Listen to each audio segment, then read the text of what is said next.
Hey guys, Jarek and Komodo here, going to be doing some more Black Ops 1, this time around using the RPK, which I don't usually use a whole lot. You like the RPK a lot, the RPK and the RPD. Yes, I do.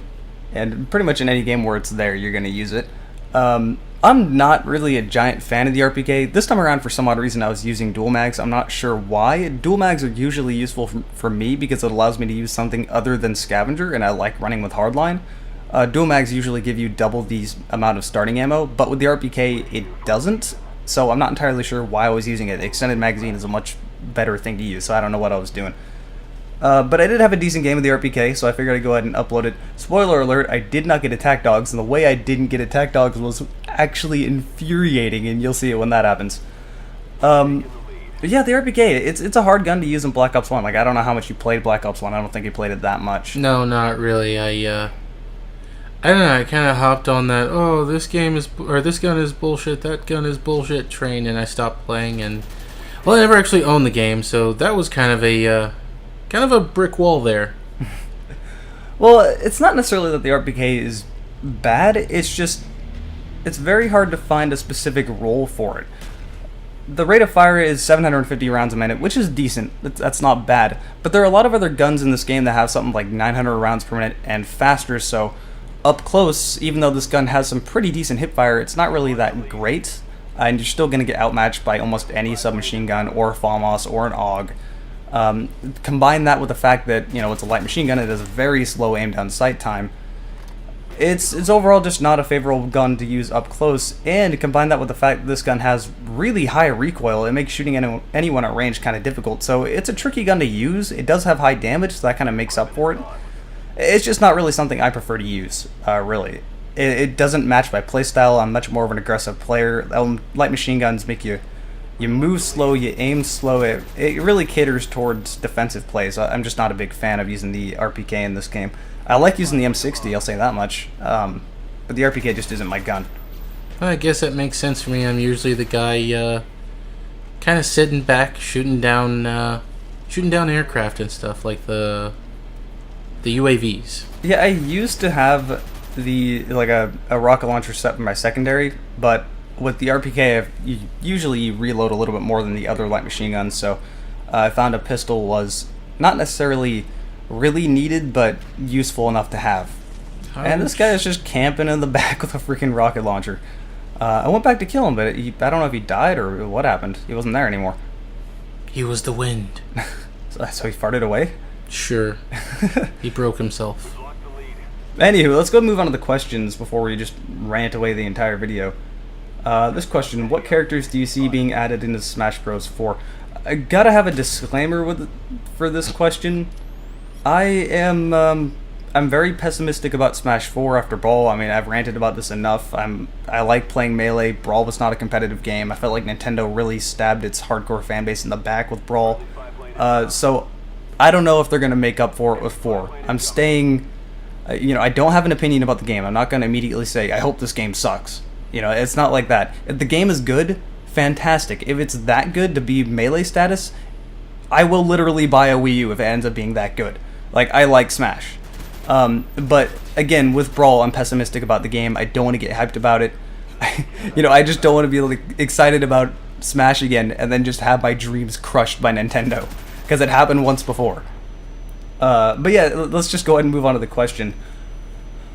Well, I'm a big Fire Emblem fan, so let's just go ahead and start there. Who do I think they'll add? Well, what I'm seeing them do, Martha's back, we already know that. A common trend amongst Smash and Fire Emblem characters is they keep Marth and then they add in whatever main lord is the most important within the most previous Fire Emblem game. And considering how successful Fire Emblem Awakening was, they're probably going to add in Chrom and take away Ike, which is disappointing, but that's probably what they're going to do. I don't know why they feel the need to do that. Like, what is wrong with having 3 Fire Emblem characters? Like, it sells incredibly well. It's not like it's an unpopular game in any means, so why not have another representative? Like, I just don't get it. As long as they don't end up playing like And that was some bullshit right there. Survive a million bullets, just hip fire from forever away. Yeah, fuck you. I'm sorry, what? As long as they don't play like each other, I'd be happy. I remember, Well, that was the other thing, is like when they added in Ike was insanely different than Marth. Yeah. You know, I understood taking away Roy because he wasn't really relevant anymore, and he was pretty much a shitty version of Marth. But Ike was very different. So, you know, as long as, and I see Crom being a different character. At least I hope Crom isn't going to be a Marth clone. That would be really disappointing. And without saying any spoilers, what I would like to see is I would like to see an alternate costume for Marth in Smash 4. Those of you that have played Awakening, you know what I mean by this. I really can't say anything more than that. But yeah, that's who I think they'll add. I think it'll be Marth and Crom for Fire Emblem. Who I'd like to see them add, I mean, I could pretty much list like every main lord from any Fire Emblem game, but I was really disappointed when they didn't add Lyn in a Brawl, and they kept her as an assist trophy. They had that they apparently thought for a very long time whether they wanted to add Lyn in or not, and eventually, you know, they settled on an assist trophy for her, which is disappointing because I thought she would have worked fine, and you don't really have that many female characters with Smash in general. Like, in Melee, I think Samus, Zelda, and is that it? I mean, Jigglypuff doesn't count. Wasn't Peach in there too? Yes, Peach. But in comparison to the male characters, there's really not a lot. No, they're... Yeah, no, yeah. Wait, what about Nana from the Ice Climbers? I mean, I guess that counts, but it's still not the main character. I mean, Popo is like the main one. But Nana's still there. Yeah, but you know what I mean.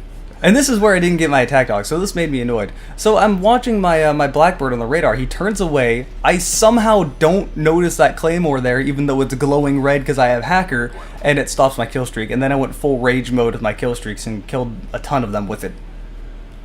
So yeah, that's still, looking at that still makes me mad. It legitimately annoyed me. But yeah, that's who I would like to see them add for Fire Emblem. There's a lot of characters that they could have added. Lyn made the most amount of sense because to American players, that was the very first Fire Emblem Lord you ever saw in a Fire Emblem game, because Fire Emblem 7 was the first Fire Emblem game that made it to America. We never actually saw Roy here. Fire Emblem 6 didn't make it to America. You can play an English translated ROM through an emulator, but you know, it's obviously not the same thing.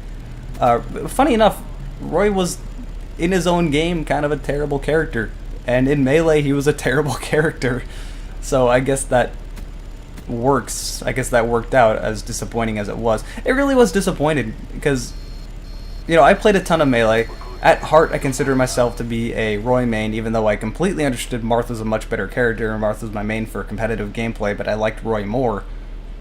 You know, so I went back to play Fire Emblem 6. I found an English translated ROM, and that was like the fanboy moment, because it was a sequel to Fire Emblem 7 technically, since Fire Emblem 7 was a prequel to Fire Emblem 6.